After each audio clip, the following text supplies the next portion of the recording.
What's going on, guys? Austin back here with another video. It's kind of dark because I'm on my way home. Been out all day today. Done a little bit of Uber. Helped my buddy get his couch in his new apartment. And then I did a little videography for the first time today. Granted, I wasn't the one behind the camera. I was just helping. But I was really excited to be there, and that's a win. But it's kind of what I wanted to segue into.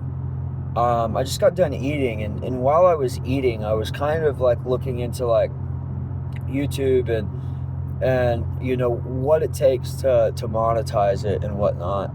Like how you can get monetization from your videos. Granted, that's not why I'm doing this. I just wanted to know, like, because I knew there was qualifications for it, but I didn't know what they were.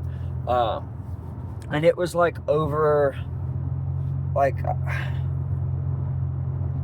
I think it's like 10,000 views in the last 90 days, or 10 million views in the last 90 days on YouTube Shorts. I think it was 10,000.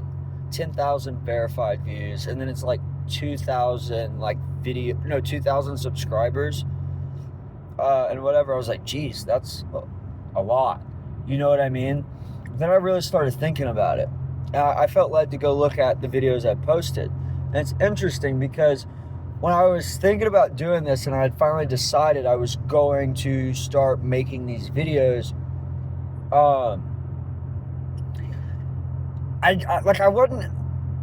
didn't think nobody was going to watch it, but I also wasn't expectant that anybody was going to watch it. You know, like I figured maybe like my mom would watch it. Of course she's gonna watch it. It's my mom, you know? And maybe like one or two people from my Instagram when I shared the link, you know? But I went back and I looked today and it's 22 views. 22 views, dude. You know how exciting that is? Like, I wasn't really sure anybody was gonna watch it, or it was even gonna find anybody, you know, outside of those few people. You know what I mean? I was expecting maybe like 2 or 3 views, but I wouldn't know where those views came from. You know what I mean? But I got 22 views on my first video, dude. My first video. You know how exciting that is? That is so exciting. And that kind of just led me to make this video, and I was just really thinking about it.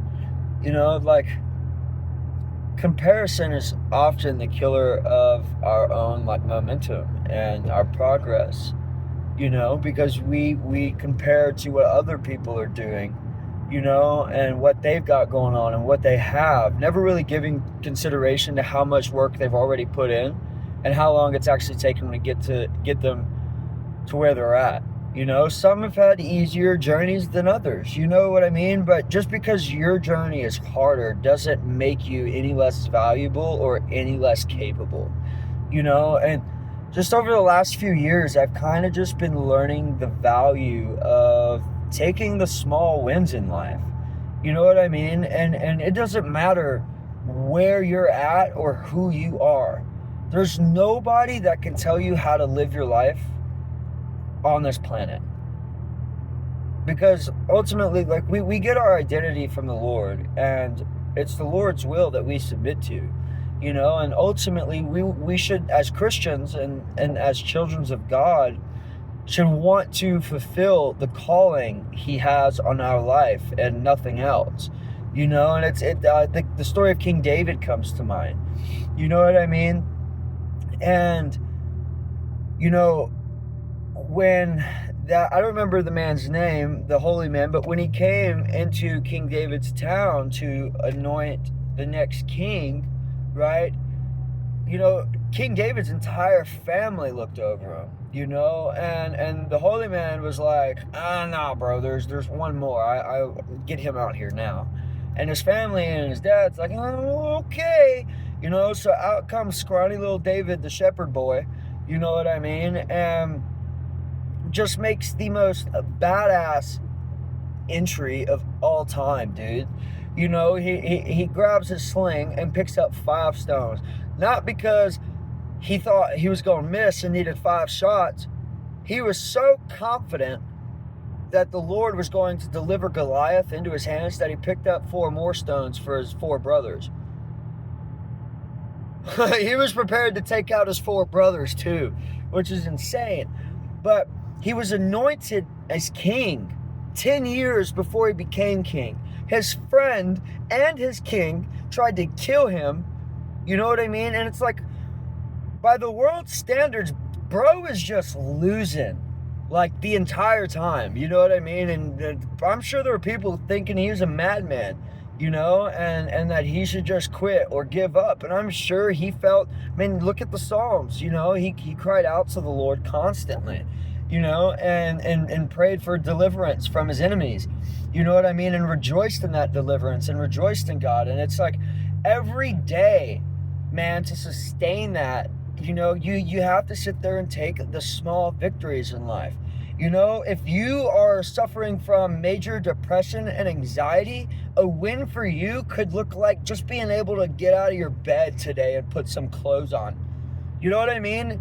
Maybe it's taking a step further and taking that freaking shower and making some breakfast and combing your hair or cleaning up your room. You know, maybe that's what a win looks like for you today. You rack up enough of those small wins, bro, you're going to graduate to the next level. But if you sit there and you continuously beat yourself down for what you did or didn't do or yada yada yada, like, then what's, you know, the power of life and death rests on the tongue, and those who love its fruit will eat it, you know, or those who love it will eat of its fruit. I said that wrong. The power of life and death is in the tongue. Those who love it will eat of its fruit. You know, and so it's like when you're constantly focused on negativity or the things you did or didn't do, well, then you're just going to get more things you did and didn't do because that's all you're focused on. But when you sit there and start focusing on the small wins and taking stock of those, you know what I mean? Then what ends up happening is it's like building a staircase out of stepping stones, and each win is a stepping stone. And as time goes on, you find bigger and bigger stones that take you higher and higher up. But if you neglect all the small stones, well, you know, what are you doing? You know what I mean? Like, count the small victories because they're worth something. And if you get enough of those, well, then you're just winning all the freaking time. Because honestly, dude, with God, nothing goes to waste. And like when you realize and you truly believe that the Lord holds you and time and all of creation in the palm of his hand, and then you think about the fact that he himself said, I am the Lord your God. I will go before you and make the crooked path straight. You know what I mean? And then he said, I am the Lord your God, for I know the thoughts I have of you, thoughts to prosper you and not to harm you. Thoughts of good, and you know, a plan to give you a hope and a future. You know what I mean? And the Lord gives all of these promises. And so when you know that the Lord doesn't waste anything, and that what the enemy intended for evil, the Lord can use for good, then you know that even the worst possible thing that you think could happen to you is also a win. Like, that's a win, bro. Because you know that the Lord is going to turn it into something good.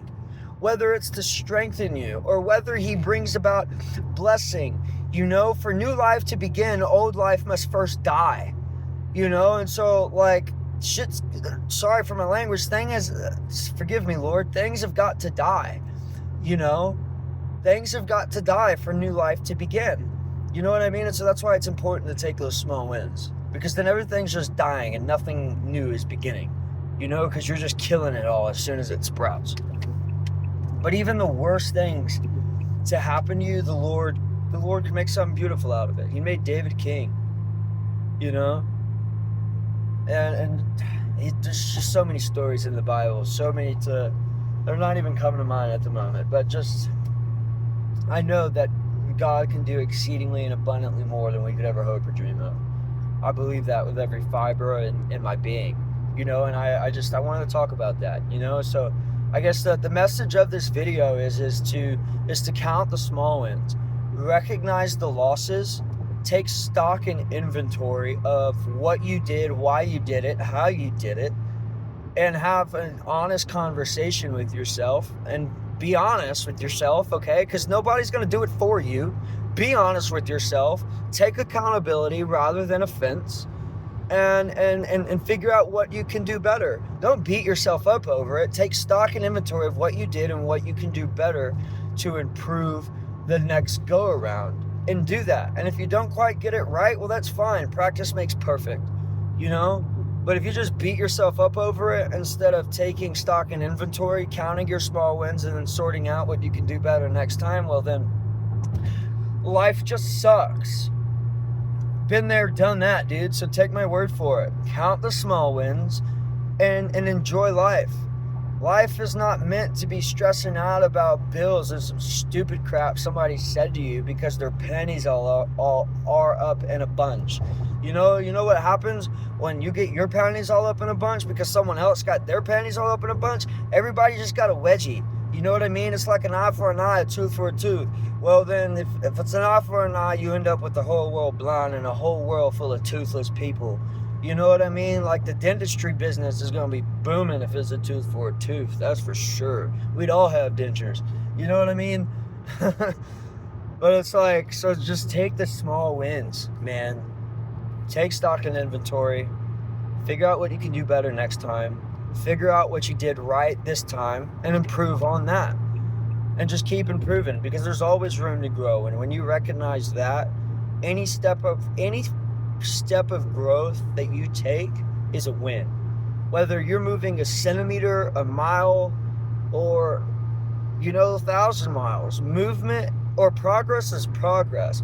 But what we have to be careful, though, is that we're not confusing movement for progress, because you can run in place.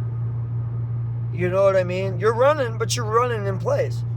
And so, like I said, whether you move a centimeter or 1,000 freaking miles, dude, progress is progress. Just take your time and trust in the Lord. Just keep moving forward, dude. Take the small wins. I hope this word blesses you guys. I love you, and I pray for the peace over y'all's hearts and minds, and I pray that the Lord would pour out his wisdom on you guys, and that there would be revelation in y'all's hearts and minds to the lies that you guys believe, that you don't know you believe. I pray the same thing for myself. Lord, open my eyes to the lies that I believe that I don't know I believe. Because the truth is, bros, you don't know what you don't know. And God knows everything. So if there's anybody to ask, it's him. And he'll tell you. If you're genuinely looking to find out, dude, he'll tell you. And if you're genuinely looking to work on it, he'll help you. So just trust in him, man. Jesus is good. Jesus is king. And one day it's just going to be us in his presence, man. And that's exciting. So I love you guys. I'll see y'all in the next one.